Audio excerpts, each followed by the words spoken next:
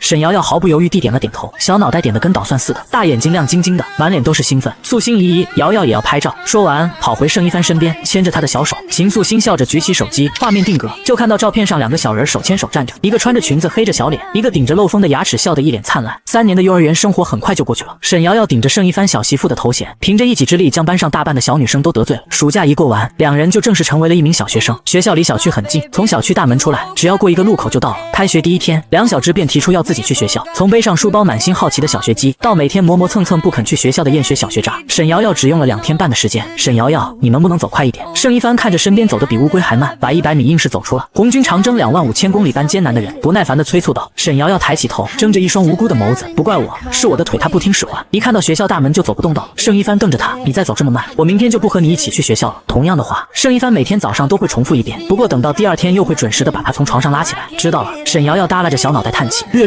某人又带着小媳妇一起上学了。刚到学校门口，就听见身后传来一道取笑声，听见熟悉的声音，沈瑶瑶瞬间来了精神。狗蛋，不许你欺负帆帆！沈瑶瑶转过身，小手叉腰瞪着说话的小男生，对面是一张胖胖的脸。闻言立马瞪了回去，不许叫我狗蛋！说话的男生就是当初幼儿园一个班的小胖子。上中班的时候，桃子老师教小朋友们画画，画完要求写上自己的名字。等到小朋友们把画交上去后，桃子老师拿着其中一幅画，表情疑惑：猪狗蛋，我们班有叫猪狗蛋的小朋友。就听得旁边一道声音响起：桃子老师，这是我画的。小胖子大名朱敬良，只不过他不会写自己的名字，写的时候名里面2个字都只写了半边，另外一个名字半边还写错了，敬阳2字硬生生被写成了狗蛋。我就叫狗蛋。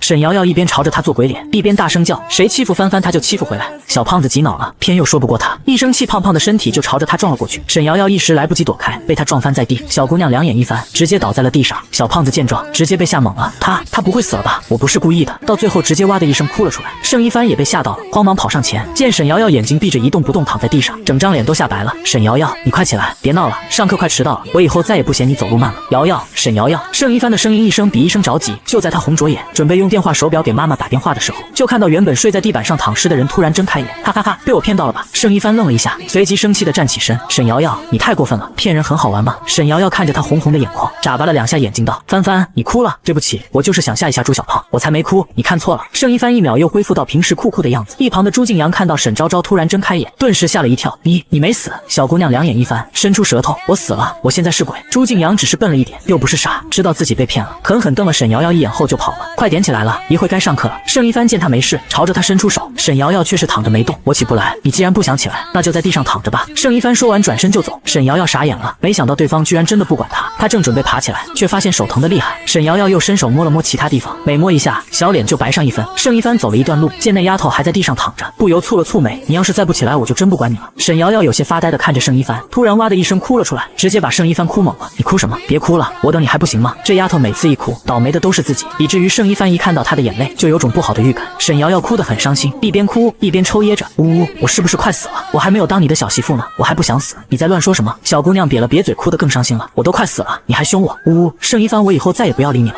盛一帆满脸黑线，他的戏怎么这么多？别哭了，你不会死的，就没见过哪个快死的人还能说这么多话。你真的受伤了？沈瑶瑶哭得停不下来，我没骗人，我真的快要死了，手摸哪都疼。有没有一种可能，他是手受伤了呢？盛一帆盯着他看了一会，随后转身跑去找老师。班主任很快赶了过来，把沈昭昭从地上抱了起来，对着盛一帆道：“你先回教室上课，老师送他去医院。”老师，我要跟你们一起去。盛一帆小脸坚定：“老师，我会跟紧你的。”老师拿他没辙。行，那赶紧走吧。医院里，医生帮着沈瑶瑶检查了一番，身体其他部位应该没什么大碍，不过手应该骨折了。医生哥哥，我会不会死啊？沈瑶瑶躺在病床上，可怜兮兮地问道。放心吧，你就是手受伤了，过几天就好了。沈瑶瑶知道自己不会死，上一秒还半死不活，下一秒立刻就满血复活。从医院出来，沈瑶瑶手上打上了石膏，蹦蹦跳跳地走在盛楚义的旁边。帆帆，你是在生气吗？盛一帆不想和他说话，就没见过比他更心大的，手都骨折了，居然还装死吓人，疼死他算了。沈瑶瑶突然惊喜大喊：“帆帆，我的手都受伤了，是不是就可以不用去学校了？”不可以，可是我的手受伤了，不能写作业。沈瑶瑶表面哭唧唧，内心早已乐开了花。你可以用左手写。沈瑶瑶瞪大眼睛看着他，他是魔鬼吗？可